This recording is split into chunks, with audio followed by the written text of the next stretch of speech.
Now that I've analyzed my requirements document, I've discovered that it is low quality and it's prone to rework and project delays. I'd like to export this analysis for discussion with my team so that we can form a plan to fix it.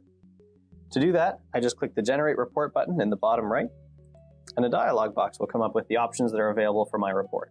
I can choose to review the report after saving.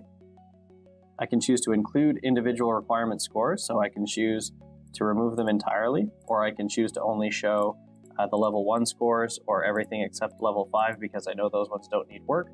That's up to me. And I can also sort the appearance that they appear in the document. So I can go from low score to high score to low score, or just the way that they are in the document. I can also choose to include or exclude the score summary, analysis breakdown, unit and term consistency, and configuration appendix. So once those are all set, I click the word Create, and instantly I have this document. Zoom out a little bit here. It's created with a cover page with the name of my requirement there. I also have the file name and some other details listed as well with the date and everything. And then I have this quality score. So this shows me what percentage of my document received each score. I also get an analysis of the breakdown of which triggers were brought up the most often.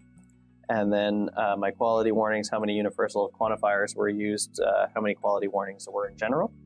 And then I have the list of my individual requirements to go through with my team. So you'll see here it says the solution should support, and then it shows me over on the left-hand side what the warning is for that it has optional words. Down to this one as an example, the 1 out of 5. Multiple imperatives, it says shall twice. Vague words are there a couple of times, and that's just highlighting that there are units indicated there as well. So I can quickly go through this document now and address the changes that need to be made. So that is the analysis report for QVScribe for Excel.